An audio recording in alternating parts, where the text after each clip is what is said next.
Assalamualaikum warahmatullahi wabarakatuh. Sekarang saya sedang persiapan untuk berangkat ke Cibubur untuk membuat dokumentasi kegiatan mubahalah antara Yusuf Mansur dan jemaah investor batubara di Masjid Darussalam, Kota Wisata Cibubur.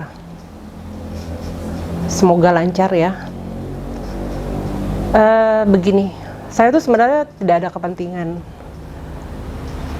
Saya bukan YouTuber dan tidak sedang cari konten. Bisa dilihat di channel saya, isinya juga hanya sekedar dokumentasi pribadi. Tapi begini, awalnya itu kan saya hanya ingin membantu ya, karena memang ada alokasi untuk berbagi ya. Dan saya menghubungi Pak Darso, saya sampaikan bahwa ya alokasi saya bisa untuk sekitar 2 ya korban investasi patungan usaha. Dan seperti di channel sebelumnya ya, saya membantu ada 2 ibu-ibu. Dan pada waktu itu juga saya minta nama saya jangan disebutkan.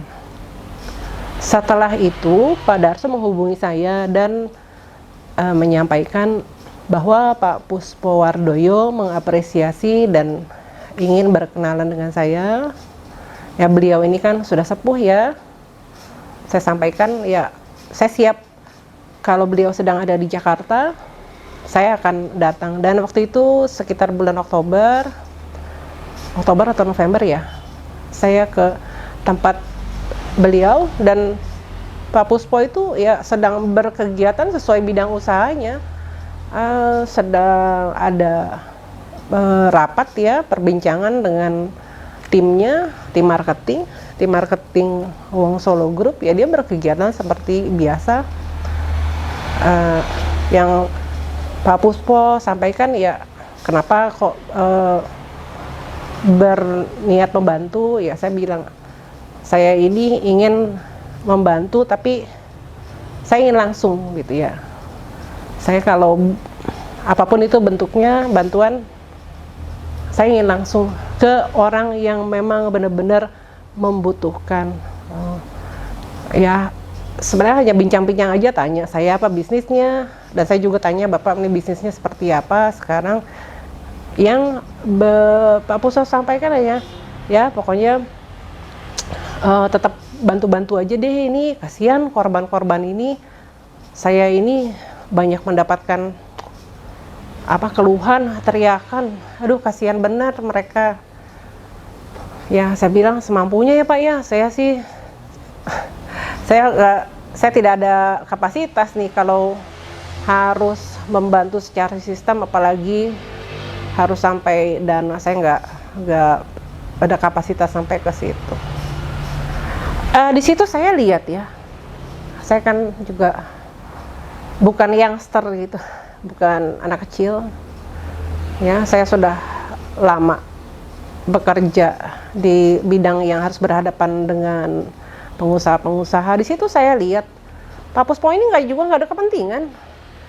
Dia nggak ada kepentingan gitu untuk tampil, untuk untuk promosi bisnisnya, nggak ada gitu.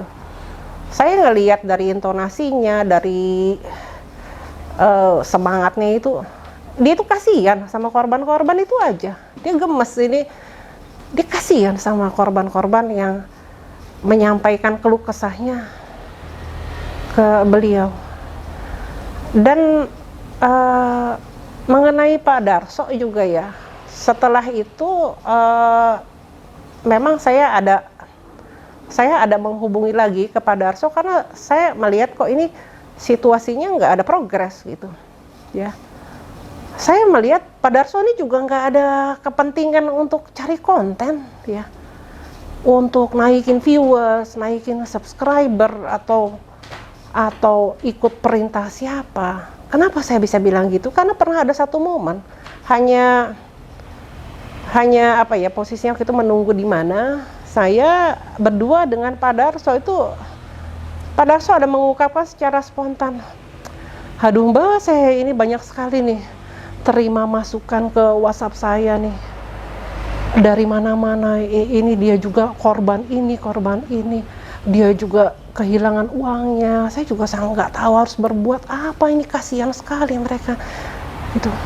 Ini sih bukan ini harusnya kapasitas sebuah lembaga gitu. Saya kan bukan Kementerian Agama, bukan Kemensos untuk membantu keluhan-keluhan seperti ini nih, kasihan nih di situ tuh saya ngelihat ya, Pak Puspo dan Pak Darso ini orang-orang yang rupanya permasalahan ini tuh kayak udah kena ke ulu hati mereka gitu. Jadi mereka udah kayak apa ya, nggak tega gitu loh, nggak tega lihat korban-korban yang udah teriak gini. Saya pun juga kan seperti saya bilang, saya awalnya juga, aduh saya nggak ada kapasitas untuk bantu-bantu, juga saya nggak mau tampil gitu. Saya pikir ya, dengan adanya berita Yusuf Mansur itu bisa menyelesaikan ini secara sistematis. Ternyata saya lihat enggak gitu loh. Malah ini kok makin ngaco ini loh. Pernyataan korban kok dilawan gitu. Kalau di bisnis tuh kan nggak gitu ya. Kalau ada permasalahan bukan dilawan, diketemuin, dicari solusinya bersama. Apa ya bahasa kalau dalam konteks ini, tabayun ya, kita negosiasi. Ini seperti apa sih? Saya udah pernah bilang, saya lama kerja di industri keuangan di bank. Kalau ada masalah dengan bisnis tuh nggak diajak berantem gitu loh, nggak ada bang, nggak kayak begitu. Ditanya apa masalahnya, solusinya apa, dikasihlah penyelamatan apa, restructuring, rescheduling. Kalau sampai ada yang namanya berperkara hukum, itu udah yang parah banget tuh. Kalau misalnya yang utangnya tuh kabur gitu, baru itu ke meja hijau. Kayak saya heran ya, kayak begini kok Yusuf Mansur nggak datang gitu kayak pasarnya, ini gimana nih usahanya turun nih, yuk kita cari solusi bersama, kita sama-sama yuk bareng. Kesempatan ini kan setiap ada pernyataan dari korban di counter. Akhirnya saya menghubungi Pak Daso kok saya seperti ini ya, saya tampil juga deh, ya udahlah saya ikut dukung juga deh Pak Daso. Dan ini sekarang saya berangkat sendiri, nggak ada yang bayarin gitu, ongkos sendiri aja, peralatan recording juga recording sendiri ya. Pemirsa, kita lihat aja apakah hari ini bisa menjadi jalan yang baik, ada progres gitu. Seharusnya sih ada progres, ada solusi. Demikian. Wassalamualaikum warahmatullahi wabarakatuh.